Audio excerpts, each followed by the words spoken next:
Voilà, monsieur, bonsoir, bonjour, et dépendamment de l'heure au cours de laquelle vous suivez cette émission, vous êtes sur Télécroise et nous sommes heureux d'être accueillis chez vous, dans votre salon, dans votre studio si vous voulez, dans votre salle à manger, parce que nous savons que vous suivez Télécroise un peu partout au sein de la maison. Aujourd'hui, nous sommes encore fiers et heureux de desservir la communauté, mais surtout de recevoir une personnalité d'importance.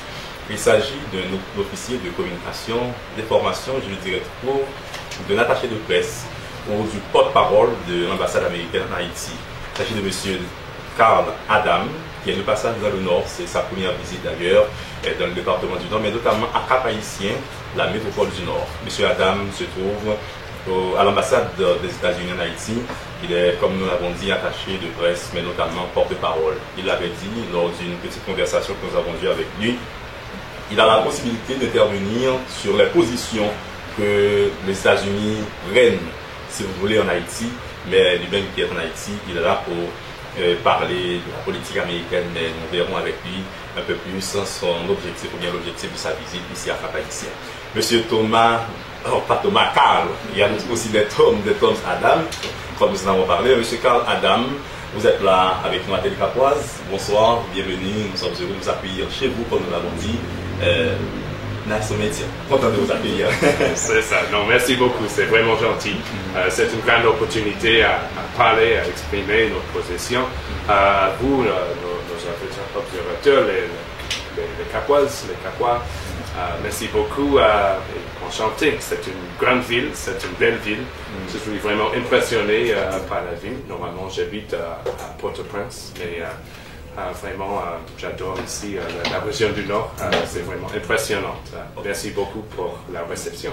Alors, vous êtes en Haïti, il y a déjà combien d'années, combien de temps? Oui, déjà 1 an, ça me reste 2 ans. Et ah bon? Oui. Mais le temps passe vite, vous allez nous laisser... Oui, tellement vite.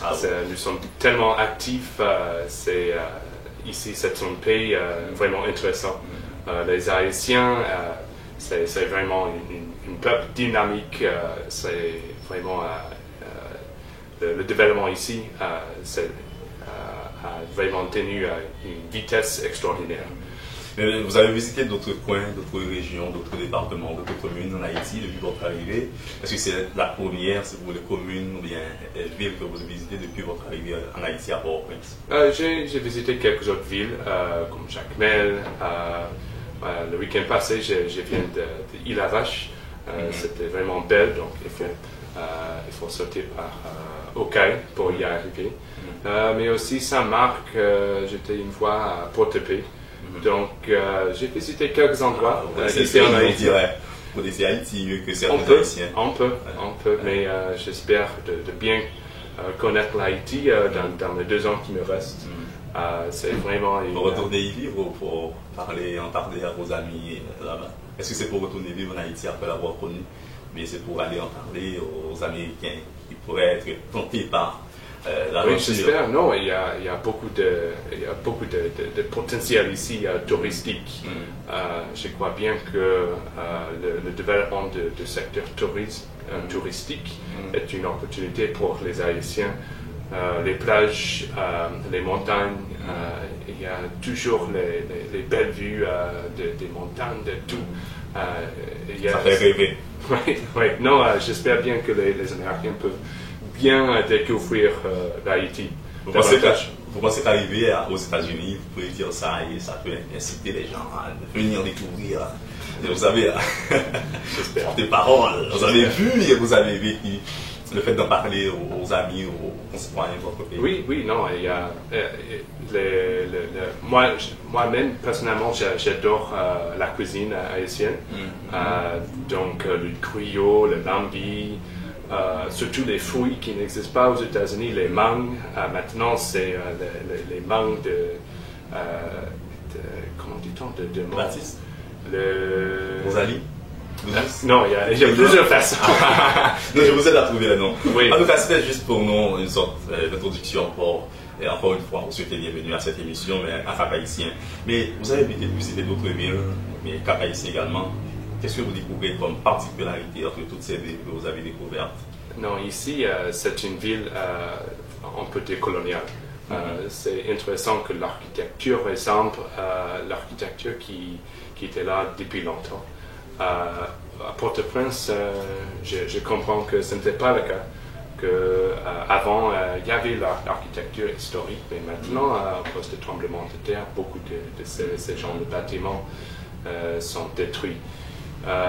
Mais ici, on peut voir, au moins au centre-ville, on peut voir les traces de l'histoire d'Haïti. On peut voir les grands ports, on peut voir que les routes sont vraiment propres. À Port-au-Prince, ce n'est pas exactement le cas. Et je suis vraiment impressionné par la construction. On peut voir partout la construction des bâtiments, de tout.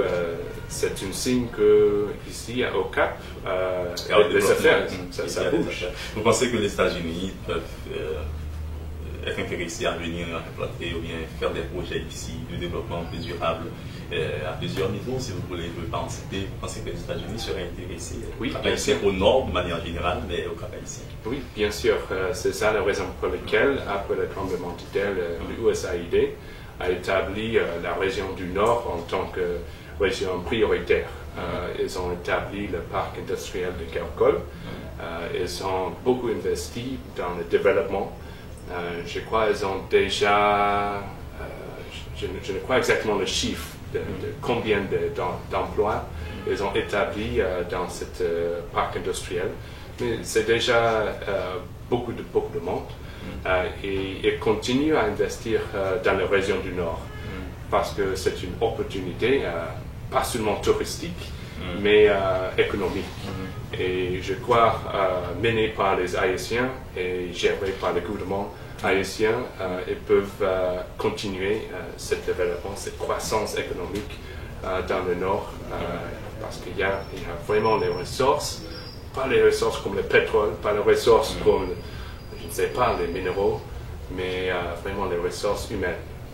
La créativité haïtienne est vraiment impressionnante. On peut voir beaucoup d'artistes, beaucoup d'animateurs, de tout le monde. Il y a beaucoup d'immigrants haïtiens aux États-Unis qui font les choses merveilleuses. Oui. Alors, nous avons appris que vous avez rencontré d'autres journalistes, peut-être dans des médias, au cours de votre visite à Cap haïtien. Alors, quand on vous demande l'objectif de cette visite, qu'est-ce que vous leur répondez?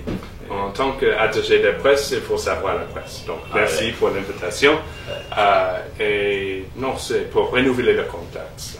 En tant que porte-parole, c'est à moi de passer le message au peuple haïtien. Pourquoi nous avons pris une décision, pourquoi nous avons établi une certaine politique ou bien l'autre. C'est vraiment important que c'est clair pourquoi le gouvernement américain a changé, par exemple, la politique migratoire. Parce que ça touche les Haïtiens. Les Haïtiens doivent être au courant de ces changements. Il y avait, par exemple, une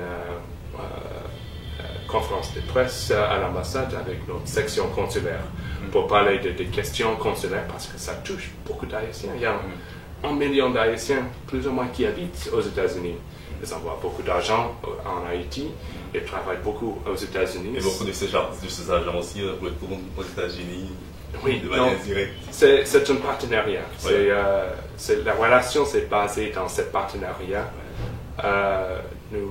Les deux pays sont dans une communauté internationale et il faut respecter les voisins. Et en tant que voisin, si nous pouvons aider un voisin, on est là pour aider. Et j'espère bien que si nous avons besoin de quelque chose, Haïti est là. Et je crois dans l'histoire, Haïti était toujours là pour les Américains aussi, pour nous aider et vice-versa. Alors, d'accord, et maintenant, si vous voulez, on peut parler quand même, plus ou moins politique. Oui, vous savez, dernièrement, je commence par cette question ou par cette idée, Tom Adams a fait une intervention qui a attiré beaucoup d'attention sur les élections. Oui. Mais cette déclaration que Tom avait faite sur le processus électoral, est-ce vraiment la position des États-Unis? Parce que tout à l'heure, vous avez dit que bon, vous êtes là pas pour parler de vos opinions personnelles, mais pour parler de la position des États-Unis. C'est ça. Brièvement, c'était ça vraiment? vu la conjoncture actuelle, les élections sont impossibles en Haïti, vous pensez? Donc, je crois, M. Adams, bon, je ne peux pas parler exactement pour lui, mais la position de l'ambassade est plutôt que les élections coûtent beaucoup, non? Il faut avoir les moyens pour le pays. Donc, si c'est nécessaire à changer, c'est une question, mais ce n'est pas à nous. Donc, nous pouvons exprimer notre position en ce qui concerne les élections, mais en réalité, c'est une affaire haïtienne. C'est mené par le CUP et nous supportons complètement le CUP, le processus, parce que c'est le processus établi par les Haïtiens. Et c'est important que c'est les Haïtiens, c'est eux qui dirigent, c'est eux qui mènent le processus établi de budget, combien de tours, etc., etc. Donc nous sommes là en tant que voisins, en tant que partenaires pour aider, parfois pour donner des conseils, si c'est demandé.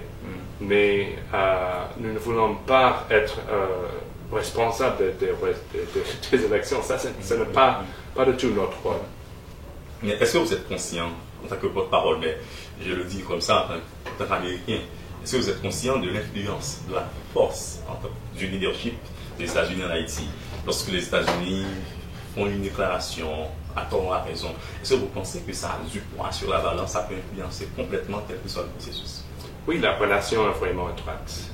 Et le leader aux États-Unis, ils sont vraiment concernés par la situation, c'est-à-dire les élections sont importantes. Et c'est ça la raison pour laquelle c'est important pour nous à l'ambassade. Nous avons déjà consacré 13 millions de dollars pour le processus électoral. Donc pour appuyer Haïti?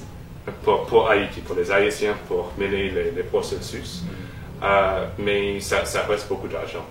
Et donc, ce que les Haïtiens veulent faire, c'est une question pour les Haïtiens.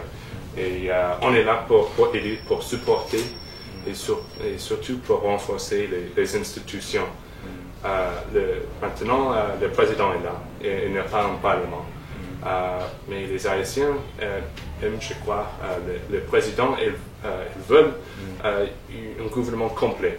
Toutes les institutions qui peuvent garantir la prospérité, la paix et la stabilité. Et il faut toutes les institutions d'État pour qu'il y ait une démocratie. C'est ça le mot-clé, la démocratie. Est-ce que vous êtes conscient de l'influence du leadership américain lorsqu'une autorité américaine de l'ambassade fait une déclaration en Haïti? Est-ce que l'on est conscient de ça, de la force du leadership, de l'influence d'une déclaration d'une autorité américaine en Haïti? Oui, bien sûr. Et c'est un rôle que nous prenons vraiment sérieux. Parce que chaque fois qu'on annonce quelque chose, toute la presse, tout le monde écoute. Bon, ça c'est mon rôle, que tout le peuple haïtien nous écoute, notre message, notre politique. Et c'est vraiment important que le peuple haïtien reçoit notre message, surtout ça concerne une politique comme la politique immigratoire qui touche beaucoup d'Haïtiens aux États-Unis, même ici en Haïti. Mais dans la politique haïtienne, par exemple, sur les élections, la déclaration qu'a faite Tom Adams, comme quoi, vu la conjoncture actuelle, les élections ne sont pas possibles. En résumé, c'est ce qu'il avait dit. Mais est-ce qu'on est conscient de l'impact? Ça peut changer les donnes, ça peut changer le calendrier, ça peut changer les élections. Est-ce qu'on est conscient? Est-ce qu'on est conscient vraiment de l'effet, de l'impact que ça peut faire sur la politique haïtienne, sur la vie socio-culturelle du pays?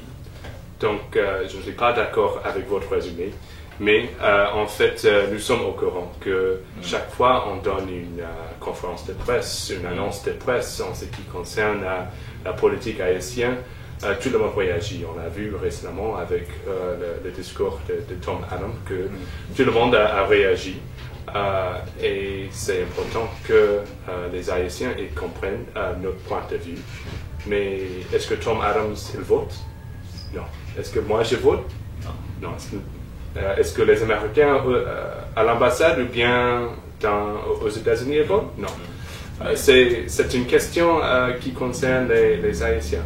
Donc, on peut de temps en temps donner notre point de vue en ce qui concerne un sujet ou un autre, tout le monde peut réagir. Bon, ça c'est la démocratie, ça c'est le droit. Mais en fait, bon, ça c'est notre point de vue. Ce n'est pas... Si quelqu'un veut suivre ce point de vue, bon, c'est à eux. Mais là, une question plus ou moins, je dirais, particulière, pas personnelle, mais particulière. Okay. On est dans le fond processus électoral. Le 9 août prochain, ce sera le premier tour des législatives. Vous rencontrez des candidats à la présidence, je dirais au Sénat aussi. Vous avez une idée peut-être sur leur potentialité en termes de choix. Sur 70 candidats environ se présentent pour les présidentielles, plusieurs centaines pour les législatives. Je veux parler du Sénat et de la députation. Oui. Vous rencontrez des candidats, notamment à la présidence. Donc, en ce qui concerne le nombre de partis politiques, il faut le pluralisme. Mais le concern plutôt est le parti politique basé sur une personne au lieu d'une idéologie. Parce que c'est le leader d'un parti politique qui doit porter la vision du parti. C'est ça, c'est ça. Mais si c'est basé uniquement sur une personnalité, ça ce n'est pas la démocratie. Ça c'est autre chose. Mais en ce qui concerne un certain candidat ou bien un autre, nous n'avons pas une opinion. Ça c'est notre position, notre opinion est vraiment de supporter le processus, supporter et renforcer les candidats, mais de supporter le processus, supporter l'idée des élections, supporter la démocratie et renforcer les institutions qui permettent les élections. Parce que les élections sont vraiment importantes, pas seulement pour l'ambassade, mais pour tout le peuple d'Haïti, pour continuer avec la tradition démocratique ici en Haïti. C'est vraiment important. Et jusqu'au moment où on peut rétablir un gouvernement complet, c'est difficile de continuer avec la politique économique, commerce, politique, développement, etc. Social, etc. Mais on n'aimerait pas s'accentuer trop sur la politique, sur les élections. Vous êtes ici, vous savez, pour mieux comprendre la politique, il faut comprendre le côté économique, le côté social, le côté culturel, le côté sportif, etc. Mais vous avez visité des quartiers un peu bidonvillisés, des quartiers populeux. Vous les avez visités, comment vous voyez le niveau social, le niveau de vie des gens, quel est votre regard en tant que porte-parole également? Bon, en tant que porte-parole, donc, la porte-parole ne visite pas les quartiers comme ça. Moi-même, non, je n'ai pas encore eu la chance à visiter les quartiers populaires, les quartiers. C'est ça, c'est ça. C'est un peu plus difficile pour moi d'entrer dans un quartier comme ça au lieu de vous. C'est normal. C'est un peu, votre départ est problématique. Votre déplacement alors. C'est ça. Mais je comprends bien que la situation pour eux qui y habitent, c'est difficile. Et c'est ça la raison pour laquelle le budget de USAID ici en Haïti est un des plus grands dans l'hémisphère. Parce que le développement, ça manque aussi. On est là depuis longtemps, depuis, je crois, plus de 50 ans avec l'USAID pour promouvoir le développement ici en Haïti. Et on est toujours là. Donc, malgré les élections, malgré les inondations, surtout ici au Cap, on est là. On est là et on va continuer à renouveler ce partenariat. Alors, en parlant de l'USAID, donc, il y a des gens qui pensent que l'USAID participe surtout au sous-développement, au lieu de participer au développement. Là, à en croire à leurs paroles, ces gens-là regardent ces maisonnettes que construisent la USAID. Au lieu de construire, par exemple, un appartement pour chaque famille pour trouver, si vous voulez, un espace pour vivre confortablement. La USAID construit de petites maisons qui, plus tard, vont donner ou vont se déboucher sur des quartiers populeux avec des gens, comprenez, sans infrastructure, sans accompagnement, je dirais, continu la USAID, c'est ce qu'elle fait un peu partout où elle passe, certaines institutions américaines, et notamment dans le couloir touristique, si vous voulez. La USAID a failli construire une série de maisonnettes. Là, la population a dit « la population a dit non. Et un peu partout à travers le pays, c'est ce que fait la USAID. Elle ne construit pas de grands édifices, mais des appartements. On dit que la USAID participe surtout au sous-développement, je dirais, continue au lieu de participer au développement. Je dirais, humain, social. Quel est votre avis? Bon, ça, c'est beaucoup de questions à la fois. Mais en fait. Mais en résumé, c'est que la USAID participe au sous-développement au lieu du développement. Je voulais quand même expliquer et élargir. C'est un avis, c'est la position des gens, c'est ce que comprennent les gens. Non, et bon, tout le monde peut avoir son opinion, pas de problème. Mais ce qui est important est que l'USAID est là pour développer le pays, pour aider les gens. L'USAID, c'est une institution, ce n'est pas parfait, comme toutes les institutions du monde. Mais je crois que ce qui est vraiment fort dans le processus du USAID est qu'il apprend. S'il y a quelque chose qui marche, il continue à faire avec ce projet. S'il y a quelque chose qui ne marche pas, il cherche à changer pour améliorer le processus. Donc, je crois que c'est déjà bien établi par les organisations indépendantes externes que l'USAID a bien contribué au développement ici, en général, en Haïti. Ce n'est pas toujours évident, ce n'est pas toujours quelque chose de clair pour quelqu'un qui habite dans une zone vraiment reculée, qui a vraiment des grands problèmes. Mais en gros, ils ont beaucoup aidé. C'est ça. Donc la USAID a fait ce qu'elle peut. C'est qu'elle peut. Ce qu'elle peut, c'est-à-dire en matière d'intervention. L'USAID ne travaille pas indépendamment. Elle travaille avec le gouvernement haïtien. Donc, si le gouvernement haïtien a dit que bon, nous avons besoin de l'emploi ici au nord, donc l'USAID est là pour supporter un projet assez grand comme le parc industriel du Cap-Col. Ok, mais on va devoir mettre fin à cette belle rencontre, à ce bel entretien, mais on va revenir surtout au dossier Litoro, si vous voulez. Okay. Vous avez beaucoup parlé, beaucoup dit sur les élections. Maintenant, comme le dit la chanson, maintenant il faut partir, on a 100 000 choses à dire. Quel serait, je dirais, un dernier mot, pour le dernier mot sur les élections, parce que dans moins de 2 mois, ce sera le premier tour des législatives. Oui. Et maintenant, un souhait pour les élections, mais voilà. Donc, pour les Haïtiens, c'est important. Pour nous, c'est important. C'est ça la raison pour laquelle nous avons bien subventionné les élections. Mais pour garantir la prospérité, la stabilité et la paix ici en Haïti, il faut la démocratie, il faut les élections. Je crois que les Haïtiens sont au courant que c'est important et ils auront les élections cette année. Alors, un petit message pour le peuple haïtien, vous êtes porte-parole, quand même, un petit message. Merci beaucoup. Un petit mot en créole maintenant. Non, pas merci beaucoup. Merci en pile alors. En tout cas, merci beaucoup, M. Karl Adam. Nous vous rappelons que vous êtes attaché de presse à l'ambassade américaine en Haïti, mais vous êtes là comme porte-parole également dans le cadre d'une visite officielle que vous opérez dans la métropole du Nord pour même rencontrer les gens, renouveler aussi les relations haïtiennes américaines, pardon. Ça c'est autre chose. Ça c'est autre chose, américaine. Nous vous disons merci d'être de passage et merci beaucoup. Jouissez bien de cette visite. Et merci beaucoup, M. Karl Adam. Merci, Ampil. Voilà, nous venons de recevoir M. Karl Adam, qui est porte-parole à l'ambassade américaine en Haïti et sur Télécapoise. C'est une interview exclusive d'après nous où M. Adam a expliqué un peu la politique américaine dans le cadre du fonctionnement du pays.